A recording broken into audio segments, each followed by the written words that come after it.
Bendiga minha alma ao Senhor, e tudo que há em mim bendiga o seu santo nome. Bendiga minha alma ao Senhor, e não se esqueça de nenhum só de seus benefícios. Vamos falar juntos? Bendiga minha alma o Senhor, e tudo o que há em mim bendiga o seu santo nome. Bendiga minha alma o Senhor, e não se esqueça de nenhum só de seus benefícios. Podem sentar, irmãos. Eu li o Salmo 103, versículos 1 e 2. Tem gente que fala sozinho. Você já viu gente que fala sozinho? E geralmente, quando você vê alguém falando sozinho, você acha que a pessoa não bate bem. Não é assim? Às vezes a gente fala sozinho, e a gente também fala. Às vezes falando mesmo, de forma audível, às vezes só no nosso pensamento. Quando você se pega, você está falando sozinho, mesmo sem balbuciar. E de repente a gente se pergunta se está bem da cabeça. Eu conheci uma irmã que andava ali pelas ruas da Tijuca, aliás, eu e minha família conhecemos, e ela andava numa conversa animada o tempo todo. Ela andava para lá e para cá rapidinho e falando e gesticulando, sabe? Ela estava batendo papo, só que ela estava sozinha. E a gente às vezes brincava, puxa, ela gesticula, ela fala tanto, né? Hoje, às vezes, você vê pessoas fazendo isso porque estão com fone de ouvido, estão falando ao telefone. Não, ela não era esse o caso. E nós sabemos que tem gente que fala sozinho. Na Bíblia também tem gente que fala sozinho. E a gente não acha que é doido. Só que na Bíblia, principalmente nos Salmos, falar sozinho, obrigado. Falar sozinho geralmente vem com a expressão falar com a alma, em se referindo à sua própria alma. E às vezes a conversa é uma conversa boa, às vezes não é uma conversa boa. No Salmo 42, por exemplo, os filhos de Coré, compondo aquele salmo, eles perguntam assim: por que você está batida, ó minha alma? Ele estava falando com ele próprio. Estava olhando para dentro dele, estava dizendo: por que você está desse jeito? Por que se perturba dentro de mim? Ele estava falando sozinho. Estava falando com a sua própria alma. Tem um cantor que a gente gosta muito, um irmão nosso, ele já esteve aqui na igreja, já estivemos juntos diversas vezes com ele, é o Estênio Marços, é também pastor presbiteriano, e ele faz coro com isso quando ele canta num cântico chamado Acordo, e ele canta o seguinte verso: puxa uma cadeira, minha alma, que eu quero te perguntar, porque me roubas a calma, me botas tristeza no olhar? Vamos entrar num acordo. Vida tranquila viver. O que ele diz? Puxa uma cadeira, minha alma, fica aqui na minha frente. Vem conversar comigo. Mas também nós encontramos conversas com a alma de pura alegria, de pura gratidão. Onde, às vezes, é um monólogo poético que surge e que pode nos inspirar uma vida mais plena, mais perfeita, mais espiritual, embora também mais racional na presença de Deus, uma vida cheia de alegria por tudo aquilo que Deus tem feito. E diferentemente do exemplo do Salmo 42, nós temos o Salmo 103 que eu li para vocês. Minha alma, bendiga o Senhor. Agora não é, minha alma, por que você está tão abatida? Agora é, bendiga o Senhor. E os Salmos 103 e 104, que vêm depois desse, são um par de salmos que aparecem intencionalmente juntos, porque ambos fazem a mesma coisa, eles remetem o povo de Deus a conversar com a alma. O Salmo 104 começa assim: bendiga minha alma ao Senhor. Deus, o Senhor, Senhor, Deus meu, como tu és grandioso, estás revestido de glória e majestade. E a gente canta um corinho com base no Salmo 104. Eles estão juntos ali para nos ensinarem a conduzir o nosso coração, a exaltar ao Deus Todo-Poderoso por tudo que Ele tem feito. E o Salmo 103 é um monólogo inicial, no qual Davi enaltece a bondade de Deus, e anjos e obras da criação de Deus são convidados a se juntarem a ele no louvor ao Deus de Israel. E é isso que o Salmo 103 faz com a gente hoje. E tem duas coisas aqui, uma para cada versículo que eu li. Bendiga o Senhor é o primeiro convite. E um dos motivos por que nós gostamos tanto dos salmos se deve à beleza com que eles verbalizam sentimentos que às vezes nós não sabemos ou não conseguimos tornar externo à nossa própria vida. Ficam lá no âmbito da alma, mas a gente não consegue torná-los externos. E talvez nenhum outro salmo demonstre isso de forma tão clara quanto esse, o Salmo 103, que não se restringe aos 2 versículos que eu li, mas até o final ele está dizendo assim: bendigam o Senhor os seus anjos, valorosos em poder, que executam as suas ordens e lhe obedecem a palavra. Bendigam o Senhor todos os seus exércitos, ministros seus que fazem a sua vontade. Bendigam o Senhor todas as suas obras em todos os lugares do seu domínio. Bendiga minha alma ao Senhor. Esse salmo, de 22 versículos, é uma ode à gratidão, aprendermos a sermos gratos. E esse texto sublime de ação de graças descreve sentimentos que refletem as nossas mais profundas emoções de gratidão. O salmista convida a nossa alma a bendizer o Senhor, como ele já tinha convidado a sua própria alma a bendizer o Senhor. E ele faz isso didaticamente, mostrando para a gente como é que se faz. Ó minha alma, bendiga ao Senhor. A palavra alma, neste salmo e em muitos outros textos da Escritura, não se refere apenas à parte imaterial, à parte não física do ser humano, mas ao indivíduo como um todo que nós somos. Nós somos um todo na presença de Deus. E essa essência não material simboliza aquilo que nós temos de mais profundo. E juntamente conosco, nós que nos vemos, matéria, carne, tudo interligado, perfeitamente conectado para bendizer e como finalidade da nossa vida adorar ao nosso Deus Santo. O salmista invoca a sua alma, todas as suas faculdades e poderes para que Deus seja magnificado por sua bondade, sua misericórdia e tudo que ele tem feito. E diante de tamanho peso de obrigação, meus irmãos, às vezes os lábios não conseguem fazer muita coisa. E a gente precisa conversar sozinho com a nossa própria alma.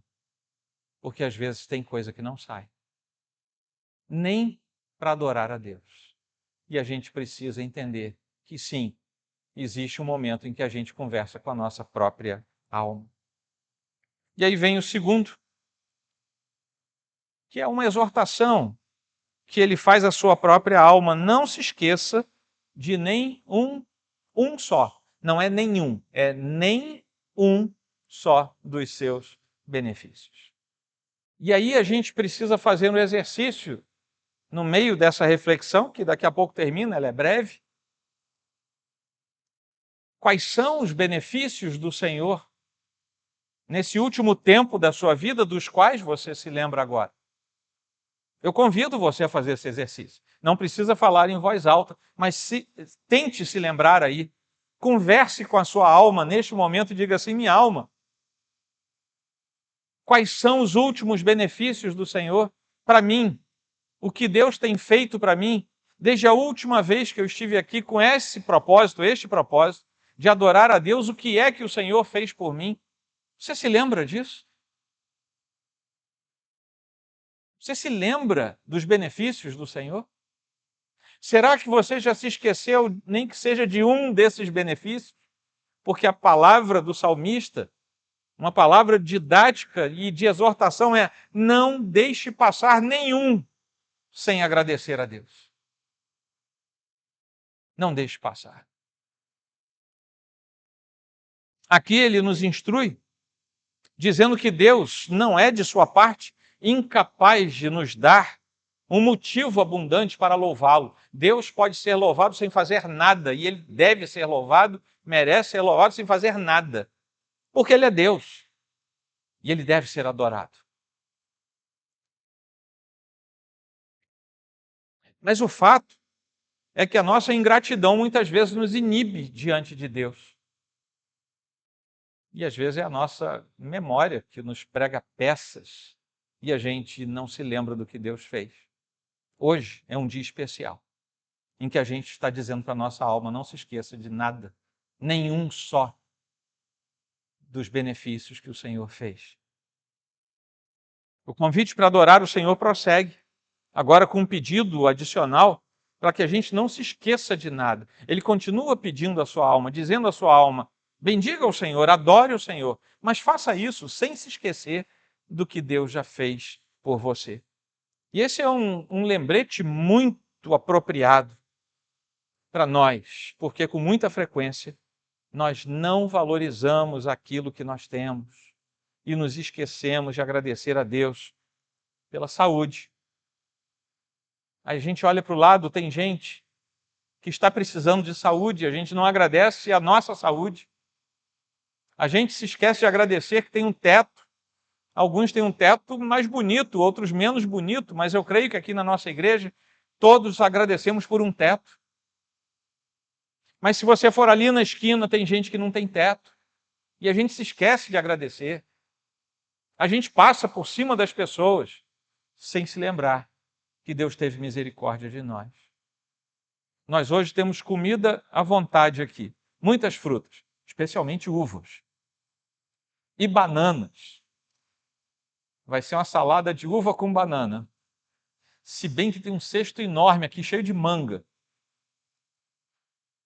Fora outras frutas, tem muito melão. Eu vou parar de falar para você não ficar aguado. Tudo isso aqui representa, nesse gesto de trazer, representa, Senhor, o Senhor também me deu comida. O Senhor me deu sustento. Está aqui um pouquinho que não é o troco, não é o pagamento, é o símbolo de dizer: Senhor, muito obrigado, porque eu não passei fome. Tem gente passando fome. O Senhor nos deu segurança, a despeito de estarmos no Rio de Janeiro. Não estou vendo nenhum de vocês baleado, nem com uma faca enfiada na cabeça. A despeito de onde nós vivemos, o Senhor nos deu segurança. Talvez alguns aqui tenham sido assaltados, tenham tido que correr de alguma situação. O Senhor nos deu segurança. Enquanto tanta gente pereceu por falta de segurança. Nós não valorizamos essas coisas porque nós nos acostumamos com elas. A gente se acostuma a ter o que comer todo dia, a gente se acostuma a ter o que vestir todo dia, a gente se acostuma a ter onde entrar para dormir todo dia. E essas coisas se tornam comuns e normais. E por isso, às vezes, a gente se esquece dos benefícios do Senhor. E o salmista continua conversando com ele próprio, nos coloca diante do fato de que as bênçãos deveriam ser lembradas pelos filhos de Deus ao longo de toda a sua peregrinação neste mundo. E essas bênçãos incluíam 5 coisas que ele fala nos próximos 3 versículos. Ele é quem perdoa todas as suas iniquidades, quem cura todas as suas enfermidades, quem da cova redime a sua vida e coroa você de graça e misericórdia. É ele quem enche de bens a sua vida, de modo que a sua mocidade se renova como a da águia. Nesses 3 versículos, versículos 3, 4 e 5, ele dá os motivos do porquê ele chama a alma para bendizer ao Senhor. E esses motivos são, resumidamente, o perdão dos pecados, a reconciliação com Deus, é a fonte de todas as bênçãos, porque só reconhece o Deus bendito, aquele que foi chamado por esse Deus Todo-Poderoso e já foi reconciliado com ele. Perdão dos pecados. A cura das enfermidades, que eu já citei aqui, porque ao nos perdoar, Deus também pode nos livrar de mazelas físicas. Deus promete fazer isso? Não, mas Ele diz que Ele pode fazer isso todas as vezes que Ele quiser. E a gente ora. E quantas pessoas a gente vê Deus curando no meio do seu povo. A terceira coisa é o livramento da morte. Está no versículo 4. A morte é afastada de nós pela promessa do cuidado de Deus nesta terra e pela promessa da vida eterna na vida que teremos após esta vida terrena. Isso é uma promessa do Senhor. Não que não morreremos aqui, mas que jamais morreremos lá. Essa é uma promessa do Senhor. Depois ele agradece pela plenitude da graça. A graça de Deus, que não pode ser medida. E por isso também, vejam que curioso, a graça de Deus, por não poder ser medida, tampouco pode ser evitada. Você não tem como não ser alvo da graça de Deus quando Ele quer derramar a sua graça sobre você. Olha, como dizem os irmãos pentecostais, como é que é? Para glorificar de pé, né? Não é assim que fala? Você não tem como evitar a graça de Deus. Porque você não tem como mensurar, você não a compreende na sua totalidade. Deus é livre para derramar a sua graça. Nem que você queira, você consegue se livrar da graça de Deus. E o salmista agradece por isso. E finalmente ele agradece pelo sustento que vem da parte de Deus. Deus impede que a nossa força e os nossos meios nos sustentem. Preste atenção no que eu estou falando agora. É Ele quem enche de bens a sua vida, de modo que a sua mocidade se renova como a da águia. É Ele quem enche de bens a sua vida. É Deus quem sustenta você. Ah, pastor, mas eu trabalho. Tem 4 itens antes desse, inclusive o do sustento físico. Se Deus retirar a mão dele, você não trabalha mais. Não é você que se sustenta, não é seu trabalho que sustenta você. Deus sustenta você. Deus sustenta aquele a quem ama. Ele usa meios ordinários, inclusive o trabalho. Mas vem de Deus. É Ele quem faz isso. Sabe por que é Ele quem faz isso?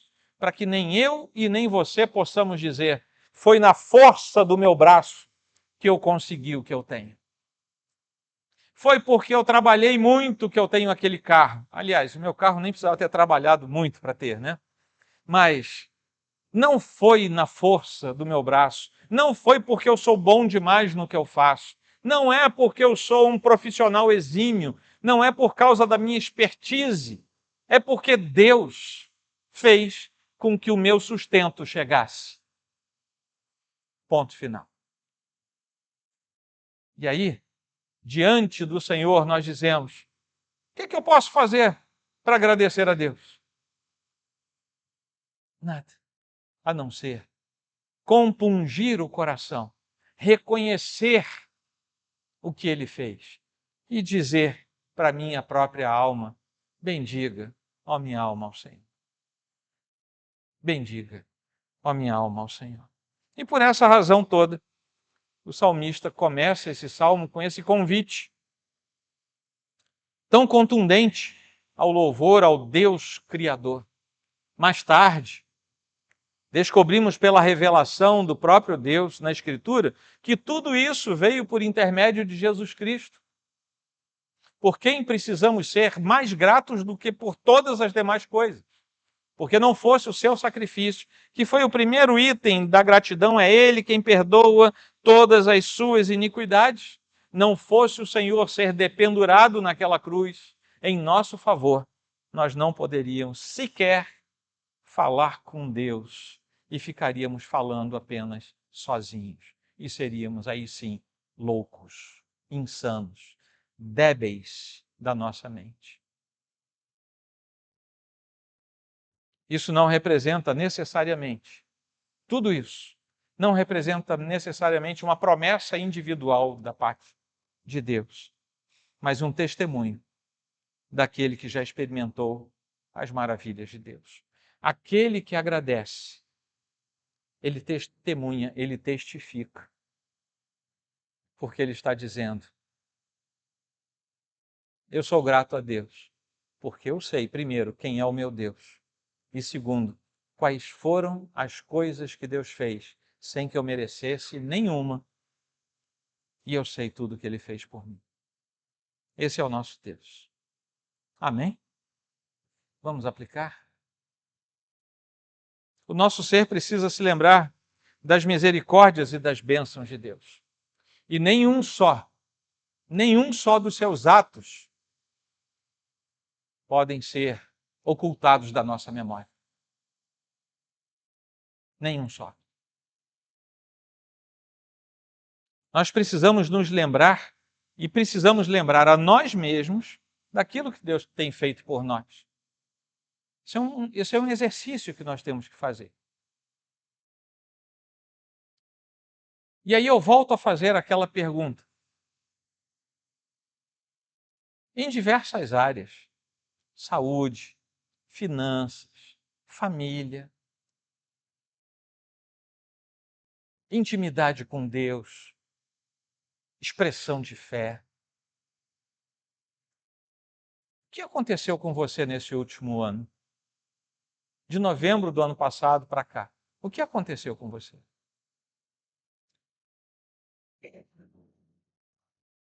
É para você pensar. Em que você percebe que Deus agiu na sua vida?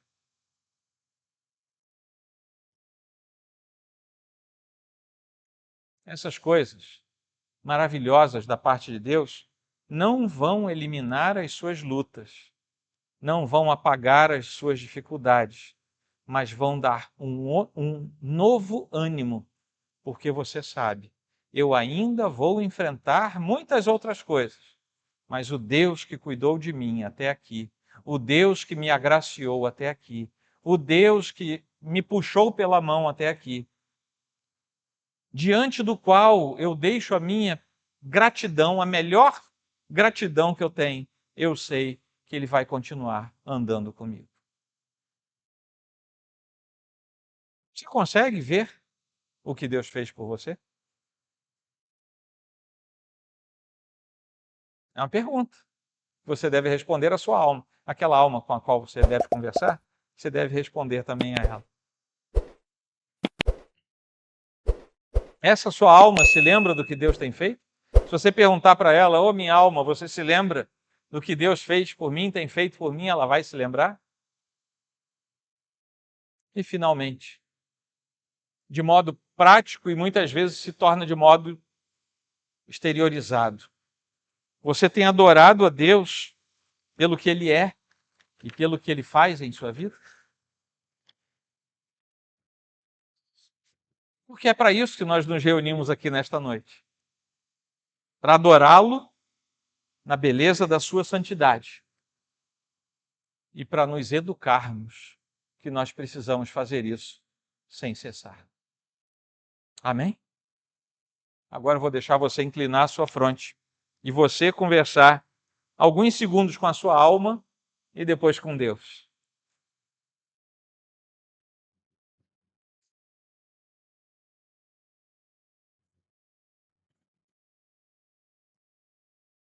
Que a palavra do Senhor fixe raízes profundas no seu ser, no seu coração. E que você seja sempre grato ao Senhor.